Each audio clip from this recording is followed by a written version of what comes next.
Hey guys, if you're buying a replacement stator for your Chinese scooter or ATV, motorcycle, make sure that you depin the plug and pin it in the proper pinout orientation that's going to be on your bike.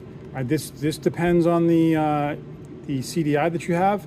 So you should have your ground, your powers, your red and black coming from the stator, your blue, your trigger, all right, two yellows there. This right here is the way that it's pinned out for the CDI, and that's. Hey guys, if you're buying a replacement stator for your Chinese scooter or ATV, motorcycle, make sure that you depin the plug and pin it in the proper pinout orientation that's going to be on your bike. So you should have your ground, your powers, your red and black coming from the stator, your blue, your trigger, all right, two yellows there. This right here is the way that it's pinned out, the way you need to make it. So this one was all wrong. The plug was actually pinned upside down with things